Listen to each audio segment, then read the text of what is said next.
Bourbon Real Talk, we're talking about the top 10 repurchased whiskeys. You ready to jump into it? Let's do it. Let's get right into it. Let's get right into it. Right now.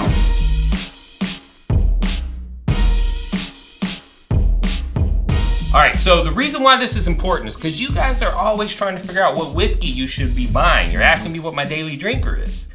So what I did is I went out to Someone Say Whiskey and I crowdsourced what were the whiskeys that you have repurchased the most number of times. Yeah, okay? Interesting results. Interesting results. So what was number one? Number one, I'm glad you asked. Oh. Well, actually, let's clarify. We're going from number 10 to number 1. We want to build the suspense. Build the suspense. Yeah, so if you want to see what the most common answer was, you're going to have to stick around to the end. But we're going to make it quick. We're going to make it quick. So, number 10. Number 10. Russel's Reserve. Russel's Reserve.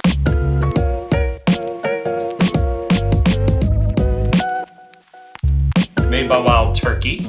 I get a cherry note on most Wild Turkey products. I would agree. I did combine the different Russell's labels. Yeah. Because some people voted for like the single barrel or some voted for the 10-year or whatever. But this one came in number 10. Excellent product, great price, widely available. Every time I see a single barrel, I get one. Yeah, you can find the Russell's 10 usually sitting on any shelf most oftentimes when you walk into a store. So it is strongly recommended. Strongly recommended. Number 10. What was number 9? Number 9. I'm glad you asked that because it is one of my favorites. Weller.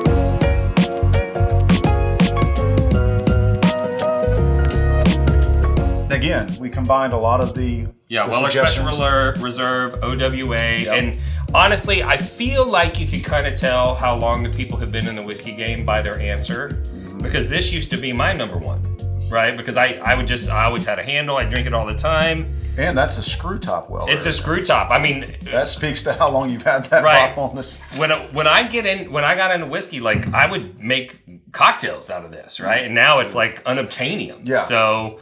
But yeah, on this one, it is a wheated product. So I get more of a like citrus orange kind of a flavor. I actually get a little bit of cherry on this one, but I get some like sweet pipe tobacco notes as well.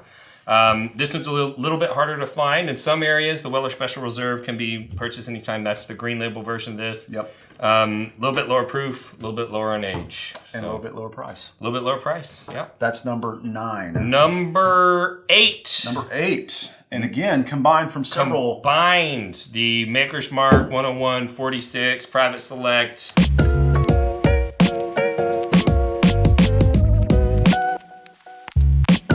Boom. Maker's Mark quality products. Bill Samuels created this. Bill Samuels Jr. helped to develop their stave program by working with some of the barrel companies that focus on the wine industry. Yep. Because they had some technology and information.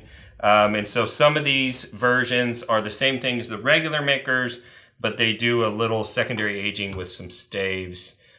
Flavor compounds in this, I get a lot of orange and vanilla. So great product, great price, easy to find, available in bars. What do we have next? Moving right along. Now, this is a staple for me for sure, and that is 1792.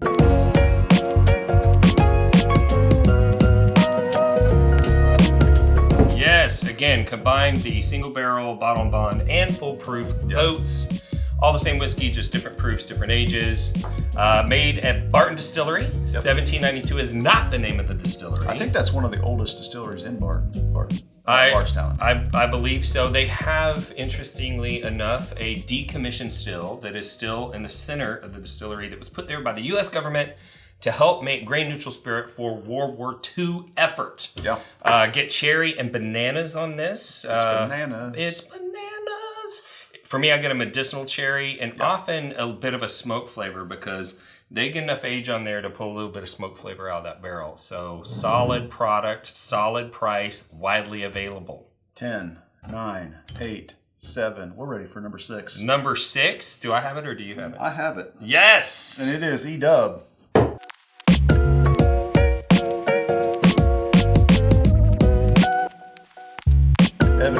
Evan Sherwin-Williams Bottled in Bond. Excellent product. Bottled in Bond. Bernie lovers. Love him. If you don't know him, look him up.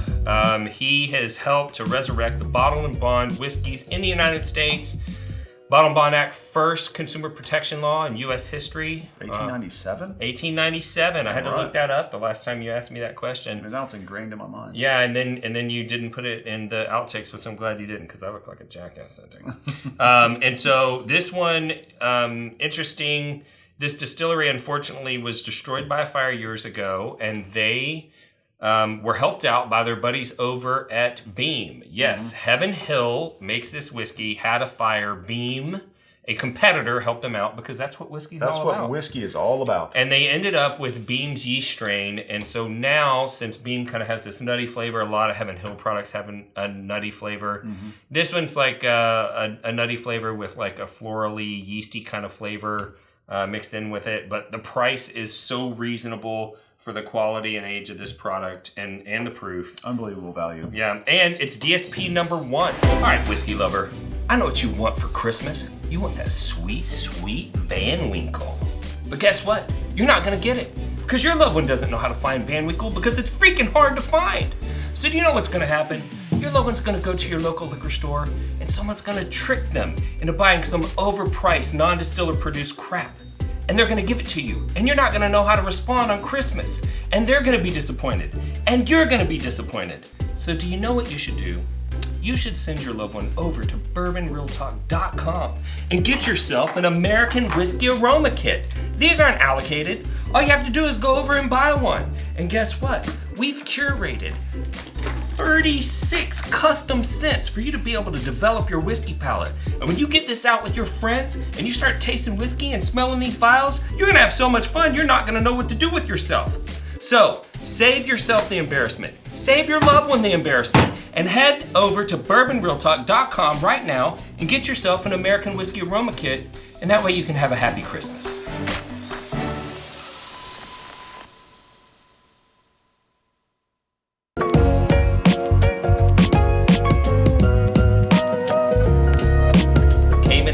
Place, and the reason why I'm a little bit surprised is because this is not easy to buy everywhere. No, it's not. And again, it goes back to the Old Testament of if you voted for this, chances are you've been drinking a little while. Been drinking a little while. Buffalo Trace has 3 bourbon mash bills, mash bill 1 and 2, and then their wheated mash bill. This is Buffalo Trace mash bill 1. They make this into E.H. Taylor and Eagle Rare and George C. Stagg and Stagg Jr. and Benchmark and a bunch of other brands. And when this whiskey's young, like this would be, because this is the lowest level that they make in terms of aging, it tastes more grapey to me. But excellent whiskey, great flavor. But number 4, 3, 2, and 1 are all fairly surprising to me. Of course, number 4 being my favorite. I was excited this one made it. Yes. Old Forrester, 1920.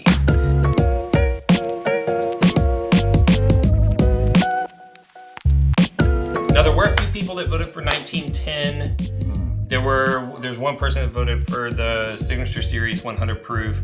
I threw it all together, but this one deserves to make it. I feel like this is my favorite product that Old Forester makes. Absolutely. What's it taste like? To me, it tastes like a dessert banana Foster's. Yeah. Caramelized bananas, 4 days. Oh my gosh, that's what I have in my glass right now. You can probably smell the banana. Just think about from like where you're at. Yeah, like a banana that's like been browned with a torch, just a little, right? Flambéed. It's delicious. This is amazing. Yes, I love that whiskey. Glad that made it, and now we are down to the number top 3. 3 and EC. EC.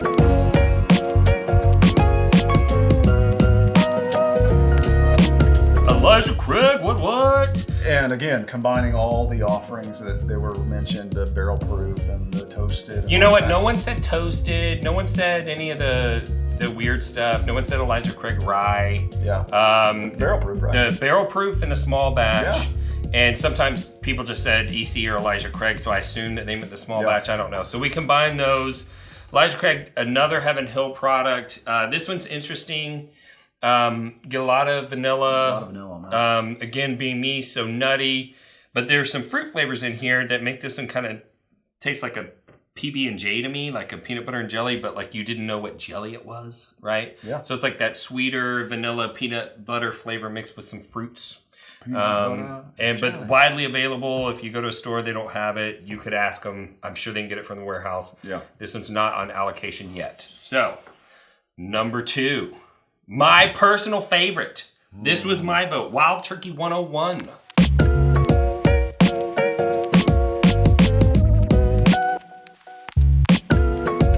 For good reason.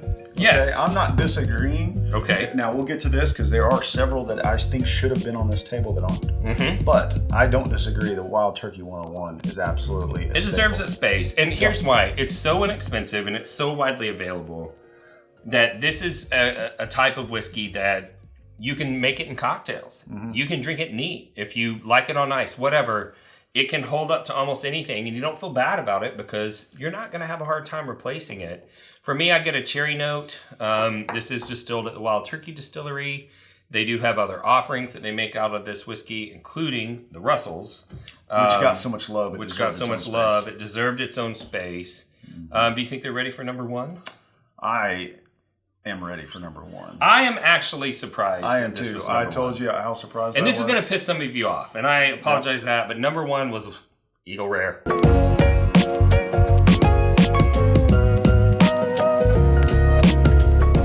Eagle Rare was number 1. Now, I feel like if you've bought more Eagle Rare than any other whiskey, you've been drinking whiskey for a while. Yeah. And this stuff right here is one of those things that was just anybody could go buy under $30. Same thing with OWA. Yeah. Well, I mean, when I started collecting in 2014, I don't think I saw these disappearing off the shelves until like 18 or something, maybe 19. And you know, Eagle Rare's the last bastion because it's an age-stated, inexpensive bottle. I mean, it's a 10-year whiskey that I think the average price is around $33 when you find a 750. Mm-hmm. I mean, I'm pretty happy to pay $10 per year of aging, right? Yeah, so to me, this is nearly a $100 bottle for $33. That's why it's so popular. Yeah.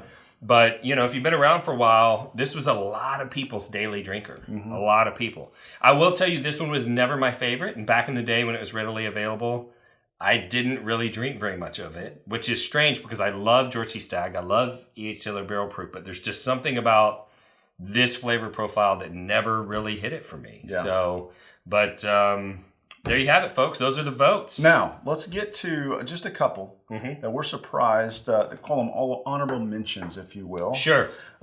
Some that got some love. They got a lot of love, but they didn't find themselves on this list. And I was surprised by Woodford Reserve.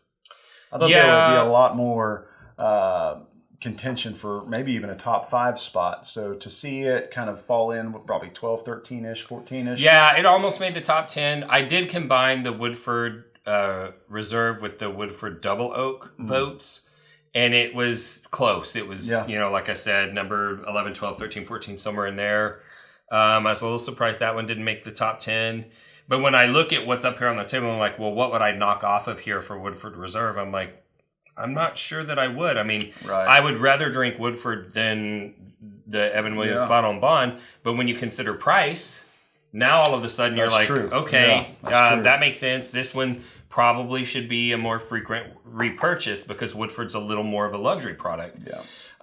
Rare Breed did well. Four Roses, I wish they had made the top 10. They almost did. Yeah, close. I buy tons of Four Roses, small batch. Smoke Wagon actually did well. Yeah, that's surprising. Which is weird because, I mean, I can never find Smoke Wagon. Right. Yeah, it's not easy. They have not been distributed in Texas for very long. Most of our members are in Texas. And since they've been here, they've been pretty popular. So I really don't know. Yeah.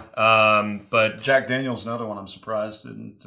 Jack Daniel's did get a lot of votes. But I think that a lot of whiskey aficionados, you know, they probably drank a lot of Jack Daniel's Black Label back in the day, but now they think like, oh, I've moved past that. The single barrel stuff. But we got a bunch of single barrel and barrel proof votes as well. Yeah. That one was probably up there. A little surprised Old Grandad didn't crack into the top 10. Old Grandad is value Basil Hayden, right? Yeah. I mean, Basil Hayden's 80 proof, average 6 years. Old Grandad is either 100 or 114 proof, depending on which version you buy. and an average of 8 years. So if you want to pay more money for watered down whiskey that's younger, you get Basil Hayden. Yep, go for it. Or you can just get the old grind out. And Iron Root did surprisingly well. Well, I mean, this is a craft. Yeah, you know? That's cool. I love the love that they got during this poll. But here you have it. I mean, it's the top 10 shelfers that you find on most whiskey collectors' repeat buy list and stuff that they're going to grab off the shelf when they see it. I guess I can't complain. I would put all of these on my shelf and rebuy them anytime. Sure. Yeah, so. I've bought every one of these multiple times. So awesome. So if you are just tuning into the channel for the first time, I'd like to welcome you and let you know that this channel is about connecting people through whiskey. Whiskey has an amazing power to bring people together, and that's something that's vitally important to me as an individual because unfortunately I lost a loved one to suicide in 2014. And as I started to search for ways to, kind of make sense of his death and maybe help other people avoid that, I started to realize that whiskey has this supernatural power almost to connect people. And I decided if I could get people connected to whiskey, the whiskey would do the rest of the job and get people connected to each other. And so that's what this channel's about. As I delve deeper into, the whiskey world, you get involved in social media. And if you're on social media, you know that unfortunately there is a negative side, and that's where people are hateful to one another for, they have differing views or whatever the case may be. And people feel comfortable being ugly to each other online because of the anonymity provided by that computer screen. But that made me realize that if someone can be ugly to you and they don't know you, it's just as easy for me to love you, even though I don't know you. And that's why I end every podcast the same way, and that's this. If you woke up this morning and you were unsure whether or not anyone loved you, just know that I love you. And I'll see you next time on Bourbon Real Talk. Cheers. Cheers, man.